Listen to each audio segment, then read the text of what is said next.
2018 ചരിത്രത്തിലില്ലാത്ത വലിയൊരു പ്രളയം വന്നു. ചരിത്രത്തിലില്ല എന്ന് പറയില്ല. 1924 ഏറ്റവും വലിയ പ്രളയം വന്നത്.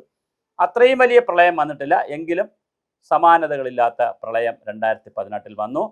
ഡാം മാനേജ്മെൻറ്റിൽ ഒരു മിസ്മാനേജ്മെൻറ്റ് കൂടെ ആയപ്പോൾ സംസ്ഥാനത്ത് വലിയ പ്രളയമുണ്ടായി.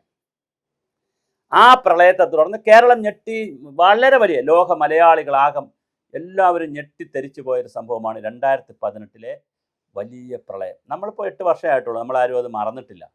ഇപ്പോഴും അതിൻ്റെ ദുരന്തങ്ങളുമായിട്ട് തന്നെയാണ് എല്ലാവരും ജീവിക്കുന്നത്. ആ ദുരന്തങ്ങളുമായി ജീവിച്ച 2018 പ്രളയം വന്നതിന് ശേഷം വേൾഡ് ബാങ്കും ADBയും ഏഷ്യൻ ഡെവലപ്മെൻറ്റ് ബാങ്കും കേരളത്തിൽ വന്നു. റീബിൽഡ് കേരള എന്ന് പറഞ്ഞുകൊണ്ട് ഒരു പരിപാടിയായിട്ട് വന്നു. റീബിൽഡ് കേരളയുടെ ഭാഗമായി post disaster need assessment PDNA നടത്തി. അതാണ് നമ്മൾ തമ്മിൽ പറഞ്ഞിരിക്കുന്ന PDNA, post disaster need assessment. അതായത് ദുരന്തത്തിന് ശേഷമുള്ള ആവശ്യകതയെ സംബന്ധിക്കുന്ന വിശകലനങ്ങൾ.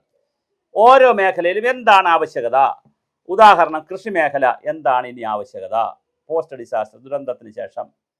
ജലമേഖല എന്താണ് ആവശ്യകത? ദുരന്ത പരിപാലന മേഖല എന്താണ് ആവശ്യകത?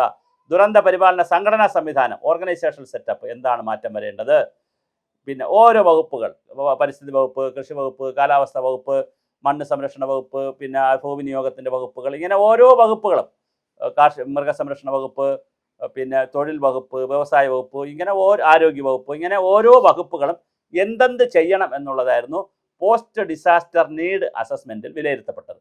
ഏകദേശം 2000-ഓളം പേജുള്ള റിപ്പോർട്ടും തയ്യാറാക്കുന്നത്. വലിയ വോളിയംസ് ഓഫ് റിപ്പോർട്ടാണ്. അപ്പോൾ അന്ന് തിരുവനന്തപുരത്ത് ഈ ഹോട്ടലുകളിൽ റൂം കിട്ടാൻ വലിയ പാടായിരുന്നു. കാരണം വിദേശത്തുനിന്നും സ്വദേശത്തുനിന്നും വേൾഡ് ബാങ്കിൻ്റെയും IIT-കളുടെയൊക്കെ പ്രഗത്ഭന്മാരുടെ പ്രളയമായിരുന്നു. മുരളി തുമ്മാരുകുടിയും രാജാമണിയും അങ്ങനെ തുടങ്ങി വലിയ വലിയ ആളുകൾ, അംബാസഡർമാർ, പിന്നെ UN ജോലി ചെയ്യുന്നവർ, പിന്നെ മറ്റ് സ്റ്റേറ്റിൽ ജോലി ചെയ്യുന്നവർ എല്ലാവരും കേരളത്തിലിറങ്ങി. എന്താ ലക്ഷ്യം? കേരളത്തെ റീബിൽഡ് ചെയ്യുക.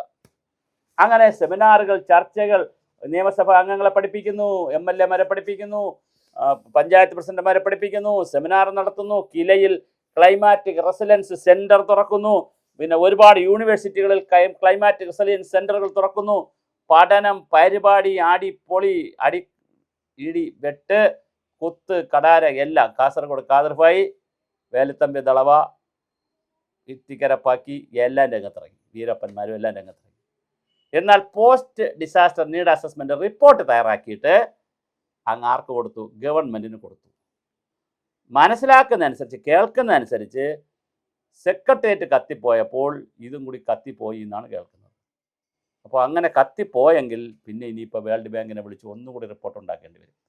എന്തായാലും കൃത്യമായി ആ post disaster need assessment report പ്രളയത്തിൽ പോയി. വേറെ ചിലർ പറയുന്നു ഇത് പ്രളയത്തിലാണ് നഷ്ടപ്പെട്ടതെന്ന്. വേറെ ചിലർ പറയുന്നു ഉരുൾ പൊട്ടിയപ്പോഴാണ് നഷ്ടപ്പെടുന്നതെന്ന്. വേറെ ചിലർ പറയുന്നു മുക്കിയതാണെന്ന്. വേറെ ചിലർ പറയുന്നു ഇത് റിപ്പോർട്ട് ഇറങ്ങിയിട്ടില്ല എന്ന്. എന്തായാലും വോളിയംസ് ഓഫ് റിപ്പോർട്ടാണ് തയ്യാറാക്കിയത്. പോസ്റ്റ് ഡിസാസ്റ്റർ നീഡ് അസസ്മെൻറ്റ്, ദുരന്ത അനന്തര അല്ലെങ്കിൽ ദുരന്തത്തിന് ശേഷമുള്ള ആവശ്യകത എന്തെന്നുള്ള വിലയിരുത്തൽ റിപ്പോർട്ട്, ദുരന്താനന്തര ആവശ്യകത വിലയിരുത്തൽ റിപ്പോർട്ട് എന്നൊക്കെ നമുക്ക് സാഹിത്യ ഭാഷയിലൊക്കെ പറയാം. അങ്ങനെയുള്ള അടിപൊളി ഒരു റിപ്പോർട്ട് മുക്കിക്കളഞ്ഞു എന്നുള്ളതാണ് പിണറായി കേരളത്തോട് ചെയ്ത ഏറ്റവും വലിയ ദ്രോഹം. അതിലൂടെ റീബിൽഡ് കേരളയുമില്ല, നവകേരളവുമില്ല, തള്ളിമറിക്കലുകൾ മാത്രമേ ഉണ്ടായിരുന്നുള്ളൂ. ആ തള്ളിമറിക്കലുകൾ സഹിക്കാതെ വീണ്ടും ഉരുൾപൊട്ടി, പ്രളയം വന്നു, വെള്ളപ്പൊക്കമുണ്ടായി, നമ്മൾ വീണ്ടും അടിപെട്ടു എന്നത് മാത്രമാണ് മിച്ചം.